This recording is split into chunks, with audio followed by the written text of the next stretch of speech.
Live. Greetings and welcome to the live. Welcome.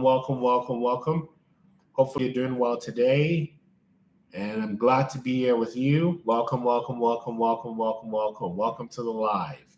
So today we're going to be talking about the soul contract. The soul contract is fulfilled. Stop recycling the lesson. That's what we're going to focus on today. Talking about what a soul contract is in narcissistic and empath relationships, how you know the contract is fulfilled, and how to get free. This is what we're focused on today. The soul contract is fulfilled. Stop recycling the lesson. This is the focus of our live today. So if you're interested in understanding why you ruminate on the narcissist even after you've left them, this is for you. We're getting into the soul contract is over. Right? How your soul contract ends after you escape from narcissistic abuse. So come on in. But welcome. Good to see you all. Welcome. A lot of familiar faces. Welcome. So glad you can make time. Come on in. Today we're talking about soul contracts. What is a soul contract? How does an empath end the soul contract to the narcissist, and how you can stop recycling the lessons, right? Come on in. So I'm going to be talking for about 10, 15 minutes, and then we'll open it up for questions and video discussions and so forth. But today the focus is on the soul contract. The soul contract. The soul contract is complete. So why do I keep recycling the loop? This is what we're talking about today. So if you're ever curious about why, although you've left the narcissist, it's still going, hey, Global, hey, Live Free, how you doing? Right? This is really about understanding how and why you've ended the soul contract, and how you end recycling the lessons that you've already learned through narcissistic abuse or after narcissistic abuse. So let's begin. Because I joined maybe a minute or two later than I wanted to.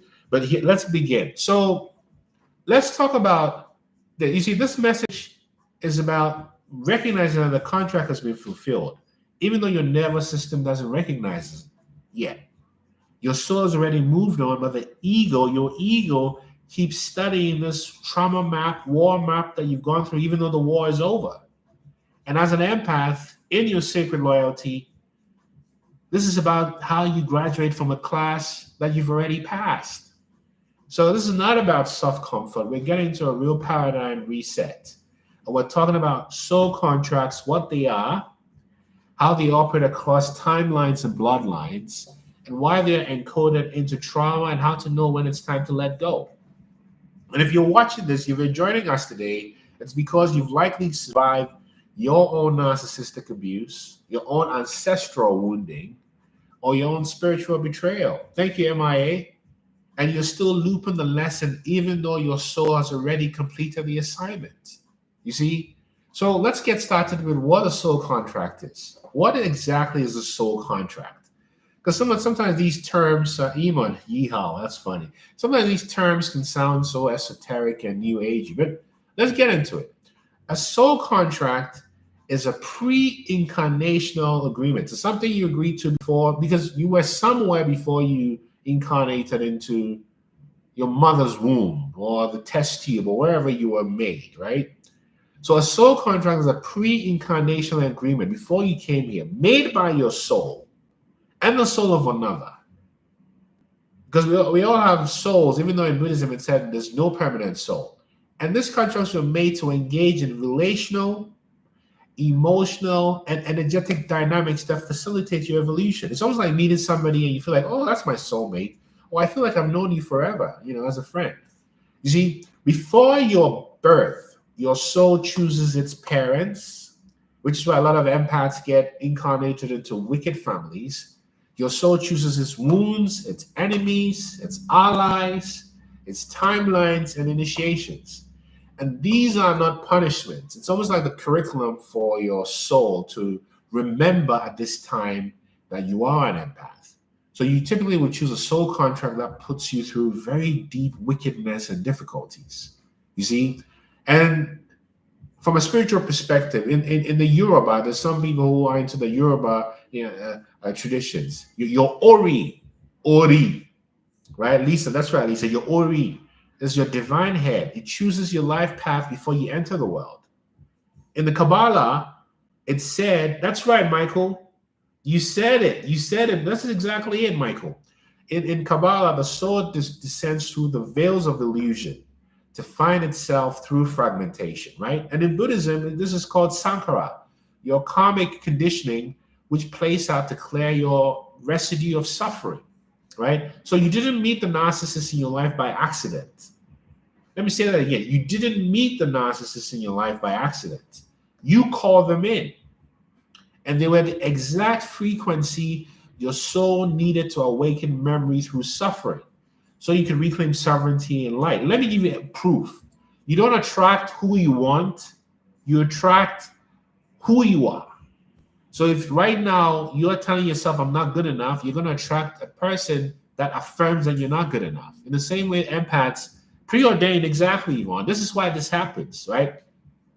Now, let me give you some more evidence about a soul contract beyond it being spiritual and even it being biological. Recreate yourself. Pickles on the burger, exactly. That's very good. So a soul contract, although spiritual, is also biological. So there's research done by an academic, Dr. Rachel Yehuda, who in her research showed that trauma markers are genetically transmitted. You see, so in her study, she studied Holocaust survivors who are descendants of Holocaust survivors who showed altered cortisol patterns. In other words, cortisol is a stress hormone. And because this is inherited from the previous generation that went through the Holocaust, the children of the Holocaust survivors still show those markers of trauma in them, even if they hadn't experienced a trauma themselves. This means that your soul may have incarnated into a specific family line to interrupt a trauma loop encoded in your blood. In other words, most of us born into wicked families were there to help save and bless those families. But guess what they did to us? We became lessons to them. So what I'm describing isn't symbolic, it's cellular. You didn't just attract the narcissist because of your vibration. You were born into a lineage that needed your soul frequency to initiate a quantum shift. You're the reset code. This is why people get healed when you talk to them, or the children follow you around and dogs want to come near you. You see, contracts, this soul contract, although it doesn't exist in paper, exists in vibrational resonance. Somebody tell me if I'm talking to you, because it feels like I'm just talking to myself, right? Tell me if this is connected. And at the quantum level, thank you, Iman, every contract is an entanglement field. Now I'm getting to the quantum physics of it. And an entanglement field, which is a repeating waveform pattern that collapses into physical interaction. Thank you, Aful Aloof. Right? Aful Aloof, thank you, right? This is what happens. So particles that were once connected remain non-locally entangled. In other words, this enmeshment with a narcissist can even go across time and space, right? You feel connected to people in different, like I'm connected to most of you, we're not in the same space, right? So it's non-local. The same applies to souls, right? Aful Aloof, thank you. That's a wonderful name. That's exactly right, Iman. So once you share karmic history with a person, no matter how far they are in time or space, you carry you carry a field resonance with them until the lesson is integrated and the charge is neutralized. Let me say that again. Once you share a karmic history with a person, no matter how far they are in time or space, you carry a field resonance with them until the lesson is integrated and the charge is neutralized. You see? This is why you can't stop thinking about them. This is why these narcissists show up in your dreams, right? Gags, in symbols or physical form until the energetic agreement is dissolved. They will keep showing up back into your life.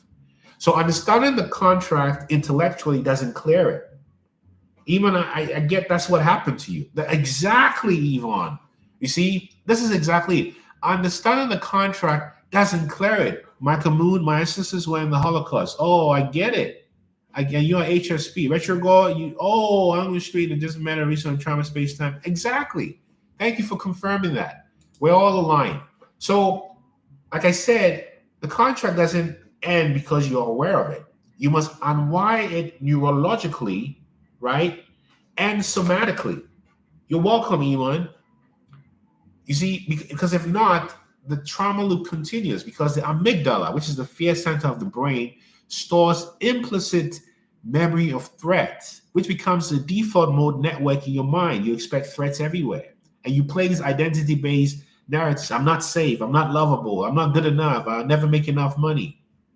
And the vagus nerve encodes whether your body feels trust or survival. And until these systems are reset somatically, your body acts as if the soul contract is still active. You see, this is the genius of this body. So the point is, you're not crazy. You're just neurologically tethered to an expired timeline. So if you have all these undesirable loops replaying in your life linked to these narcissists, because you're playing a timeline from which you've already graduated from. It's almost like after you graduate high school, you get your diploma, you go back to 12th grade again. Why would you do that? Like you said, everyone, the assignment must be fulfilled. That's the point. So you feel the need to defend yourself to someone who's no longer present. This is what happens. You relive the story, you spiritualize the trauma because you think you're healing, but actually what you're doing is recycling your pain. Lisa, there's a book titled When Things Fall Apart by Pema Chodron. If you don't mind the Buddhist references, Pema Chodron, When Things Fall Apart, Lisa, is a great book. What's the lesson I've been learning in order to end the contract? We're getting there, Zanda. This is where we're coming to. You see, so again, let me say this. You have already graduated, Miss Wonder Woman, but you're still playing this trap. And your spiritual growth cannot happen until you stop recycling. Because at a certain time, at a certain point, repeating the story becomes a form of energetic addiction. Because you've confused rumination with resolution. If I think about it some more, I'll feel better about it, or I can solve it. You've mistaken loyalty to pain for devotion to healing. Oh, look at all the bad things that happened to me. Come on. Do you see what I'm saying? Do you see it? So we recycle the lesson because the ego's identity is tied to the wound. Who am I without this trauma or this story or this narrative? And pain becomes your compass because you feel safest when you're struggling because peace or abundance is unfamiliar. Oh, you said it. You read my mind, Yvonne. And the nervous system fears joy. So trauma habituates the brain to chaos and joy feels unsafe. I'm glad, Lisa, Pema Chodron, When Things Fall Apart. Let me know what you think. So as you recycle this, you realize that you're not doing shadow work anymore. You're just caught up in the loop. And looping is not healing. It's not. Looping is ego protection dressed up as spiritual diligence. Come on, somebody tell me I'm talking to you. Do you see what I'm saying? Looping is not the game, which is different from facing reality. So a lot of empaths get stuck here, right? Not, thank you, Duchess. The contract is fulfilled, but empaths don't know who they are without the pain.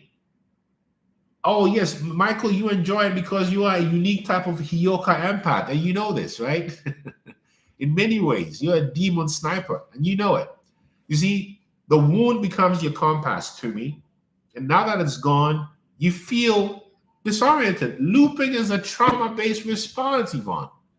But you see, your disorientation is the threshold of true embodiment. And for those on Instagram, if you get Michael, or over here, he's known as the Sword That Divides, has an incredible book on overcoming narcissistic abuse. Check it out.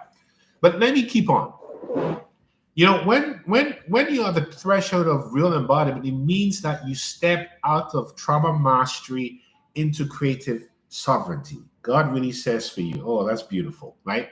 You step out of trauma mastery into sovereignty. No more procrastination. You stop explaining your worth and start walking your radiance. How many times have you felt like you had to prove your worth? When I'm good, I'm this and that. Come on. You're proving your worth to people who don't even have a self-worth, who also have to prove themselves to others who have no worth. You see? So you step out of trauma mastery, you stop explaining your worth, and you let the narcissist be your initiation, not your obsession. Miss Wonder Woman. Let me say that again.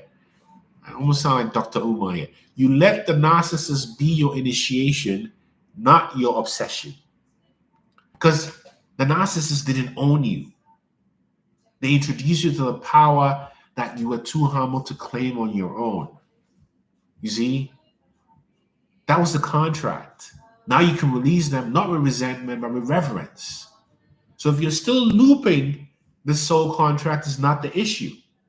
It's time to start reading the obituary of the version of you that no longer exists. I feel like sometimes we reject our own power because of that. Exactly. Because we will self-sabotage it.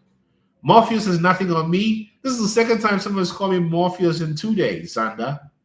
I'll take it, Morpheus. All right, I'll take it. Thank you. They are a catalyst to me. You see? So you are here to embody mastery. Your wound was the doorway, and you are the temple. I am the temple. Oh, Michael, that means a lot coming from you. Thank you. So this is the message, right? And here I want to take some questions. And if you want to invite yourself on video on TikTok or on Instagram, please do so. We can take some questions here or comments or thoughts, right? You see, this is the whole deal about ending the soul contract and no longer getting into these loops, right? No longer getting into these repetitive loops. Why are you fragile, Summer Lane? Why do you trust yourself less now? I can guess, but I want to hear what you have to say. This is what happens, Retrograde. This is, hi, Yvonne, how you doing? Hi, hello. So tell us, what's on your mind in regards to these soul contracts and overcoming these soul contracts? What's your experience with that? I mean, we all have them. You know, as long as we're here on earth, we're going to have some soul contracts that we're going to have to fulfill. But one of the things that stood out in my notes that I was taking was that you were talking about our soul contract is a pre-carnational agreement. And I started thinking, instead of me asking, who am I should be asking, what am I? I should be asking, who was I? You know, who was I before I am today? And somehow I want to connect with that part of me energetically and spiritually so that I can, I've done my DNA ancestry, yep. And I want to know energetically where I was before I came here. You understand? Because there's definitely some trauma. And being an African American, my ancestors came from slavery. So there's that energy that we're fighting through, and I'm fighting through. And as a Black woman during that time, I know that part of my history was very traumatic, very silenced, into submission. And, you know, as an empath today, I find myself sometimes being silenced and fighting for my voice, and narcissistic energy that has come in to try to silence me and to keep me quiet. But there's a phoenix in all of us that can arise and deal with this trauma. The trauma, as you stated, in my life, I've seen it be a tool in my tool belt that the different tools came about as I encountered different trauma. You know, I didn't have a hammer when I only needed a screwdriver during certain fights in my life. So you have to know what tools you need to use when you're in this battle narcissistically. But trauma is like a weight that you can use to lift, to build your spiritual muscle. Because who I am today is not who I was even 6 months ago. Whoa. And I've seen how I've changed and grown through some of this trauma that if I would have asked myself 10 years ago, would I have wanted to go through this? Absolutely not. But I know who I am today. I'm pretty proud of what I've actually been able to come out of and what I've been able to accomplish. And, you know, and I'm not ashamed to tell my story because I'm proud of that. Wow. You know, here's my response to what you just said. This is Lonnie Liston Smith, Visions of a New World. The world is yours.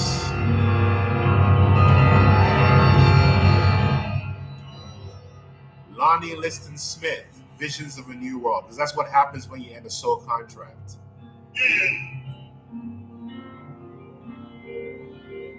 Listen to those keys. The world is yours. The world is yours.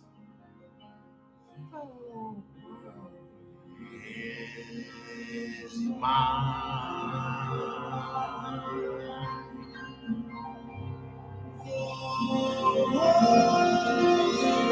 The world is yours and mine.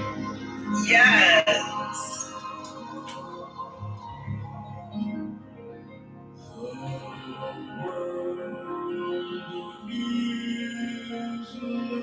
This is for you, Yvonne.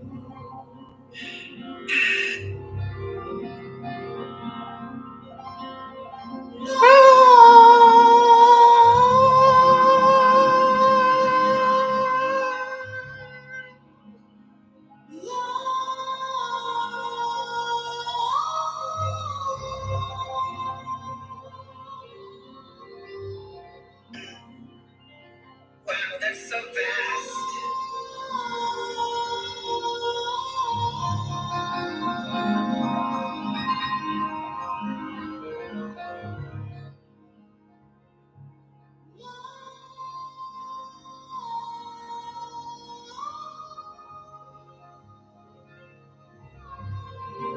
Jaras.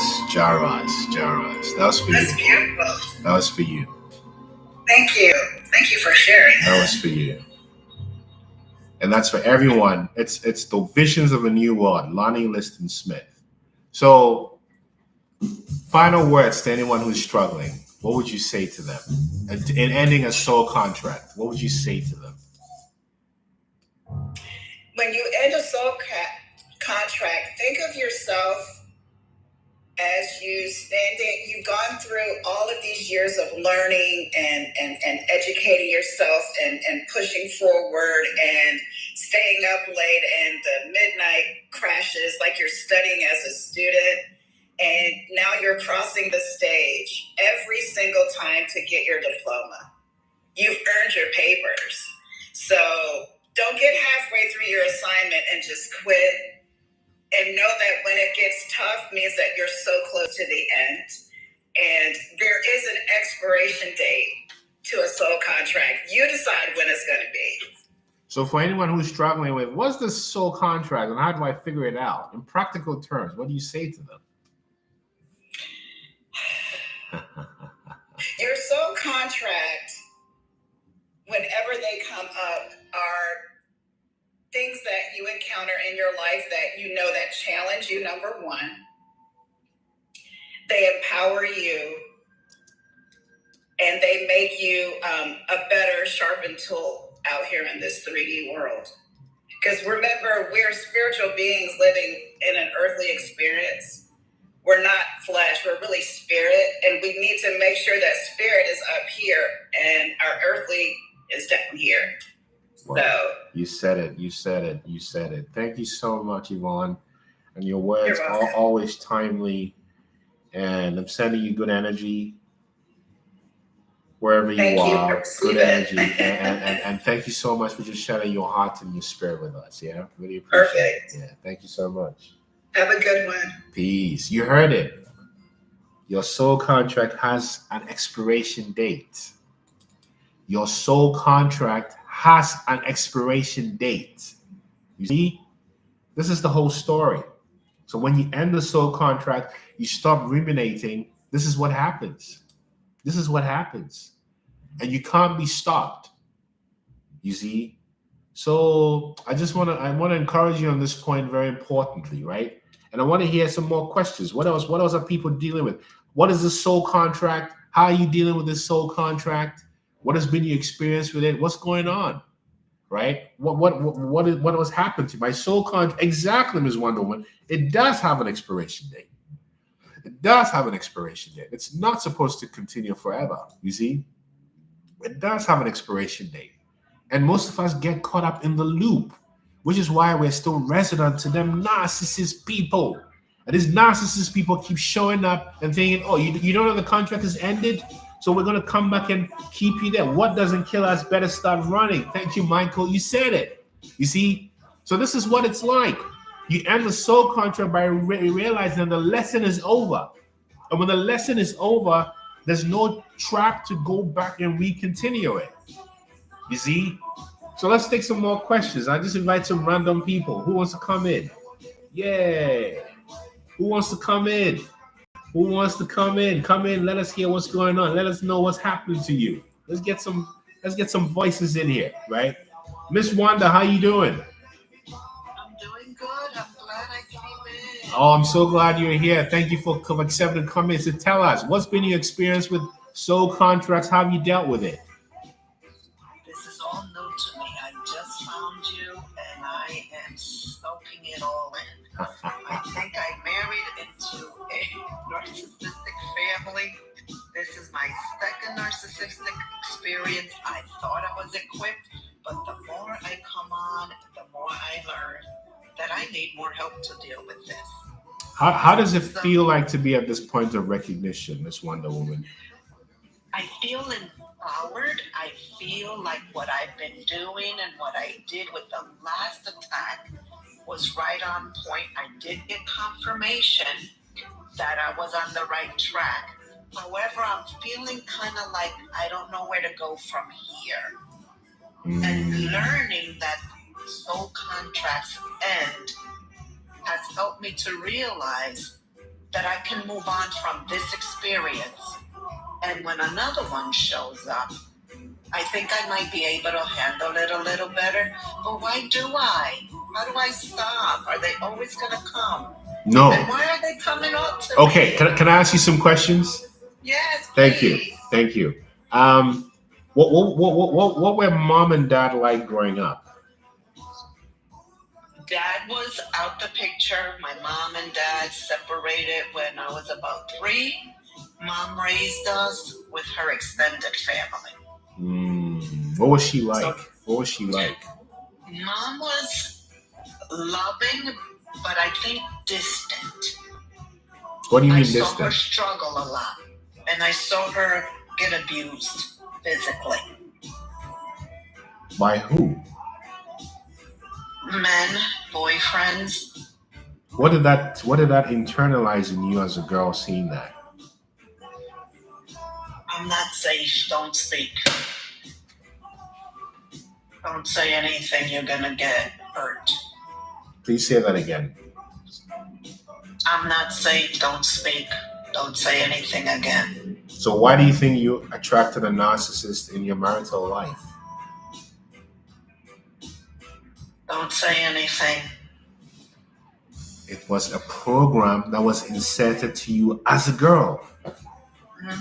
Your mother was distant because she was rooted in self-hate. What did she have to offer you? You see, a human being, exactly, Mom. A human being can only give you what they have. So if you're dealing with a person and you feel love, that's a loving person. If you feel distance, that's a distant, disconnected, disembodied person. Love is not confusing. Yes. Even if it's not verbalized, you know love when you feel it. It's not confusing. So Yes. You have grown up feeling unsafe and not even knowing the words to use it, to describe it. Right. And your nervous system, if you got a perfect, healthy partner, you would have self-sabotaged it because it would have been unfamiliar to you, Miss Wonder Woman. Absolutely. And the reason why you're seeing the narcissism now is because your self-concept has grown from being unsafe and unworthy to, I can be safe. That's the only reason why you're seeing it. So you're wondering, you are here today because of work you've done on yourself that has enabled you to see something that is impossible to see. Narcissistic abuse is impossible to see by the average person. You need extreme divine intelligence to actually understand you've been through narcissistic abuse. And anybody who understands they've been through narcissistic abuse and wakes up from it is evidence of divine initiation and divine intelligence, Miss Wanda. Hallelujah. Say that again, Miss Wanda. Thank you. Hallelujah. Hallelujah. Hallelujah.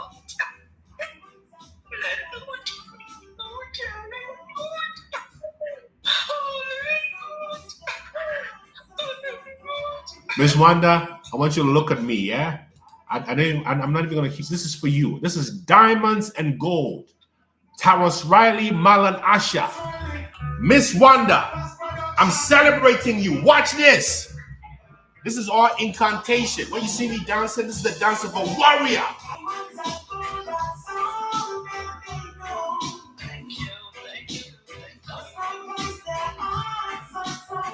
Woo!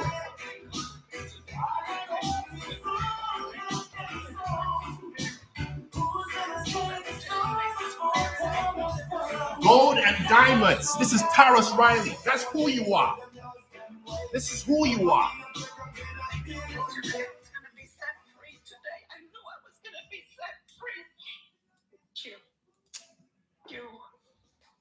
Thank you for my freedom.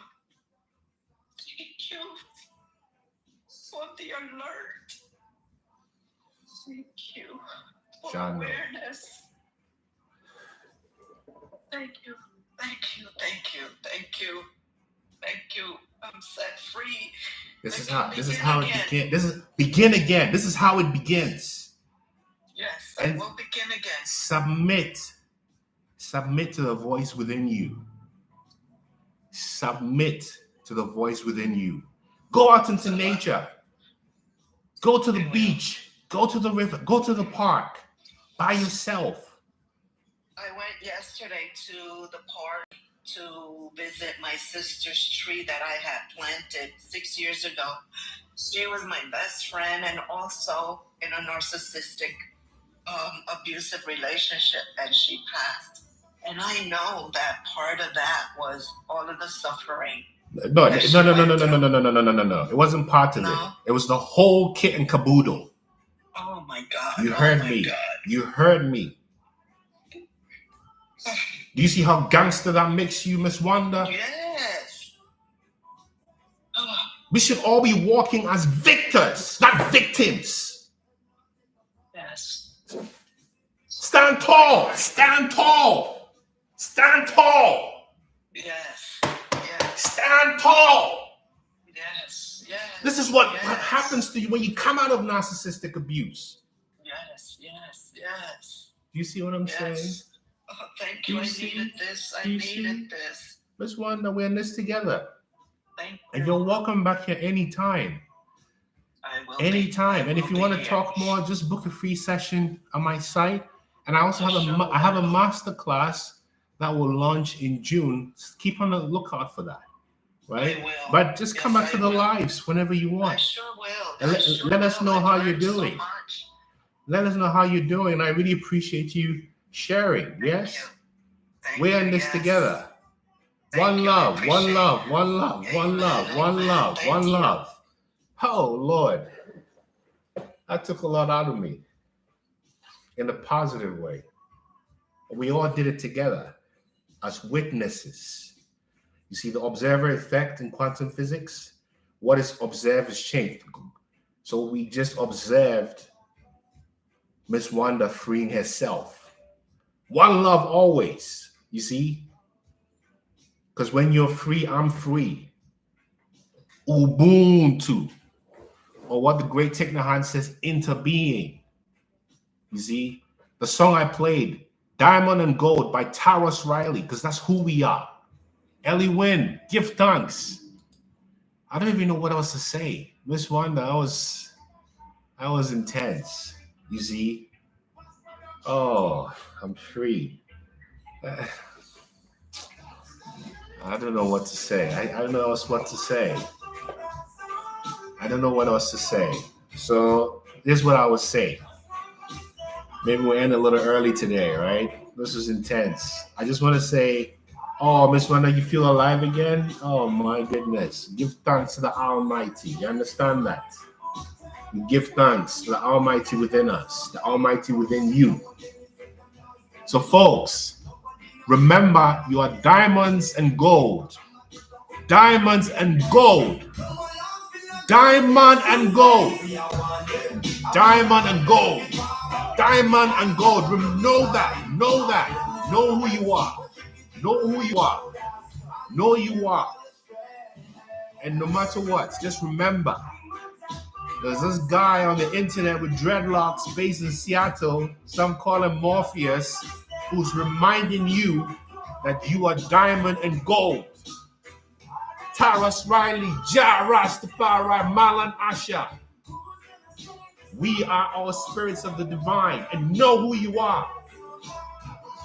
Come back here anytime, and if I can be of help, book a free session on my site. One love, yes? One love. One love. One love. Jando. Peace and light. Yeah. Peace and light. Peace and light. Peace and light.